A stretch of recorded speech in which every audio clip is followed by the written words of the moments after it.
Hello all, this is Skate. It just doesn't sound the same. Hi all, this is Skate. So, this video is obviously about the premium ammunition changes, and I intended on this video coming out prior to the update. However, I got the information late, and as a result the video is a little bit late going out. I wanted to make sure I had the light tank video done first. So, another controversial topic.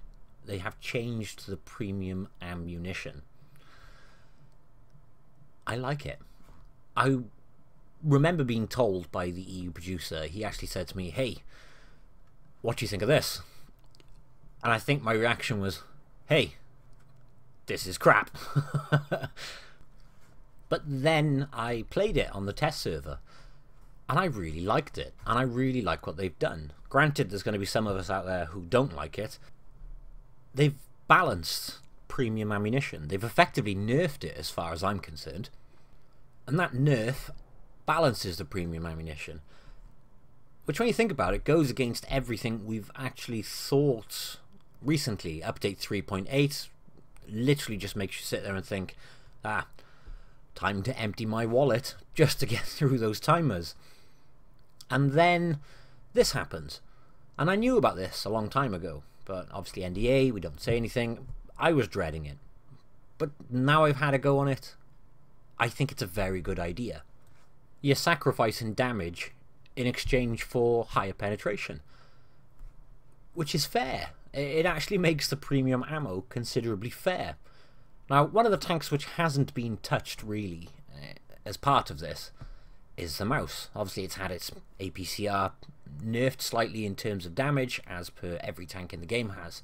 So you're probably wondering why it's been sitting there spinning on my screen. Well, this might as well have had a hit pool buff, because everyone fires premium ammunition at a mouse.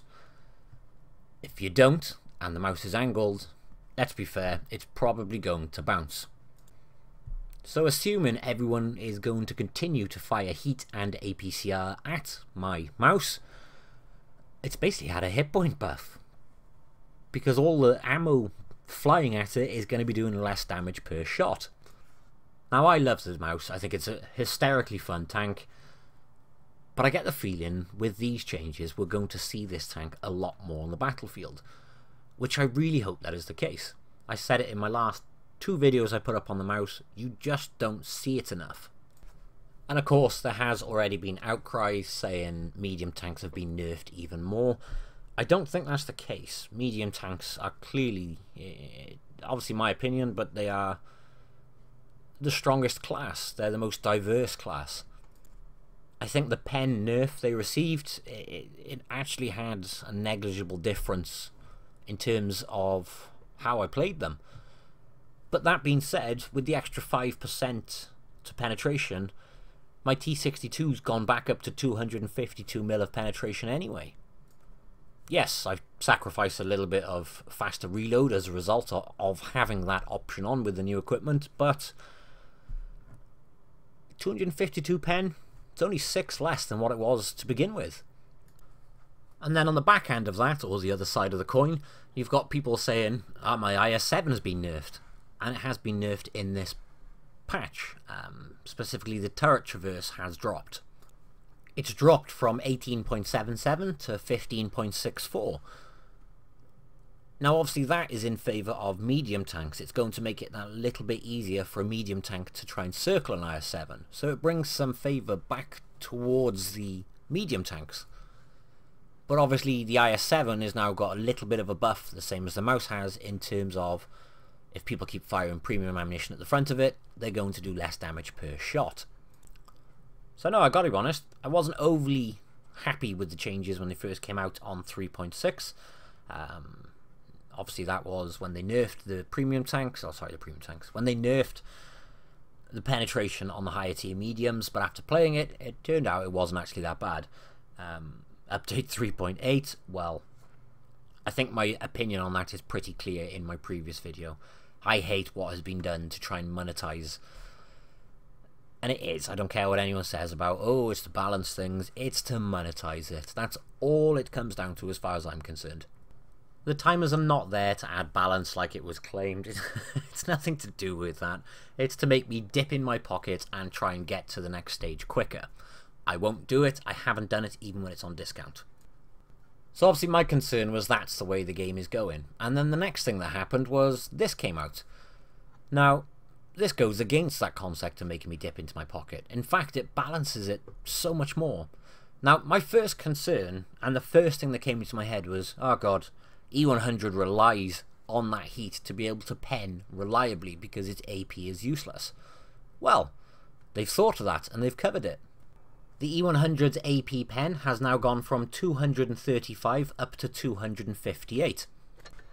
Several other tanks which are known for bad penetration have also been buffed in terms of penetration, specifically the T26E4. It had 170mm. Super Persian, by the way, in case you didn't know. It now has 205mm. So with the Super Persian as an example, you're going to be using less APCR, you're going to be using more AP, and that means you're going to be saving more money, and you're going to be making more money as a result. And this is the same for the Churchill 3, the Matilda 4, the Matilda Black Prince, the M4A2E4 Sherman, and the T14. They have all received an increase in penetration.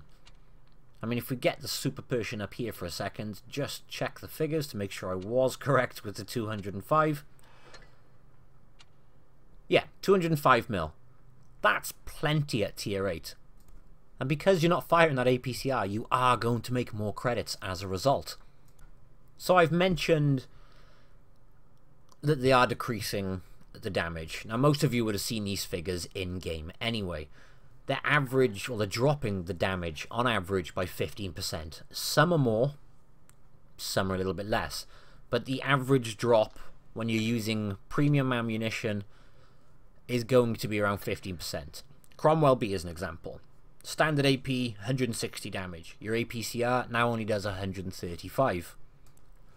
You're making that trade-off, basically, between extra penetration and damage. So it's great for finishing low health enemies when you want to guarantee them. Now, I'm not going to say I don't fire premium. That's a blatant lie. I have hundreds of videos on here which quite clearly show that. Do I use it excessively? Hell no. E50M, by the way, if we look at this, it does 350 average with its APCR, which is standard, and the heat does 300. I use premium mostly to finish off or guarantee kills on something which is heavily armoured. This is perfect for that. I can't argue with that. So the average damage has dropped by around 15%, but the average price has decreased between 20 and 40%. That's even better, because it's not going to cost as much. Now you may think, oh great, someone's just going to fire APCR all day long. Well, more fool them if they do. If it's not required, you're just going to out-DPM them. They're going to kill their balance and do less damage. So it balances it. You'll see here T62A, 310 damage per shot, yet with the heat, you're doing 260. So again, if you're going to have a heat firing nutcase, firing nothing but heat at your T62, and you're firing with a T62 back at him with AP, more than likely you're going to do more damage, which means you're going to out DPM them, and more than likely you are going to win that one-on-one standoff. Now obviously this video is going out later than expected. The update is already live, it's been live for a few hours, but if you haven't been in the game yet and you are watching this and you're worried about your HESH, premium HESH has not been touched at all. I think if premium HESH had been touched, I would be the first person on here crying about it. You've killed the Death Star, you killed the FE4202 even more, and so on and so on. But thankfully they haven't touched that. So what I would say is a big recommendation: log into the game, have a look at your favourite tanks, and relearn what the average damage is with premium ammunition, because it has changed for all of them. You can't list every single one in a video, it's pointless. Log in, look at your favourite ones, and learn what the average is. It's very important, I think, to know the average damage your enemy tank is going to do, and the average damage you're going to do. So that way you know how much health you've got left, you know what the likelihood is of them finishing you off, even with the lower premium ammunition now. It's all worth looking at, just so you've got those figures and you know them. I think I know most of the tanks off by heart in terms of damage. But then if we look at this one, E100, 480 to 800 alpha on the AP. Now, 550 is the average on the heat, as where it was, or it is, 660 on the AP. So all things like that need to be relearned. That's the only drawback. But then again, if you're not one of those people who want to know all the figures of tanks, or basically you don't spend as much time as some of us do in the game, obviously you don't care about that. I do think it is important though, obviously you know what you're up against then. And obviously we have this retro camo I mentioned in my last video. I'm going to fit on all my tanks. No, I'm not. It costs 500 gold. I may fit it to a couple because it looks really cool. But yeah, I'm not spending 500 gold on every single one of my tanks. I mean, look, this is my actual account. I only have 226 gold there. I get a lot of questions asking how I have so much gold. I don't. It's the test account. It's not my account. I still have to grind everything just like everybody else. I still have to pay gold if I want something on my account, just like everybody else. You'll see a lot of comments in the comment section saying, how have you got so much gold? And obviously saying, obviously, it doesn't matter to us. We don't have an opinion on what the gold system's like in the game because we don't buy it. Well, I do, just like everybody else, which is why I'm so against the timers. But I'm going to shut up on the timers for now, otherwise I will go on. In terms of this update, I'm very happy with what they've done with the premium ammunition. Like I said, there's a percentage of people which aren't happy, but you can't knock Wargaming for this one, I don't think. It's credit given where credit due. They've done a good job on this one. By no means does that mean I have forgotten about update 3.8 though. It doesn't make up for that, but it's a step in the right direction. Hopefully if they reduce timers, I get that they need to make money, I'm one who supports the game, but if they reduce the timer, maybe more people will do it or won't be as bothered by it. I don't know. I hate the timers, point blank. I still hate them even after this update. I'm very happy with the premium ammunition changes. I am not happy with the timers still. But it is a step in the right direction. It does prove that they are trying to balance things out rather than just... How much is in your wallet there, Skate? Yeah, I like this. I'm not going to argue with it. Hopefully they make more changes like this. It does balance the game better. It is a shorter than average video. I just wanted to give the information out for those who haven't seen it yet in terms of the changes. Thank you all for watching, and I will catch you in the next one. Bye-bye.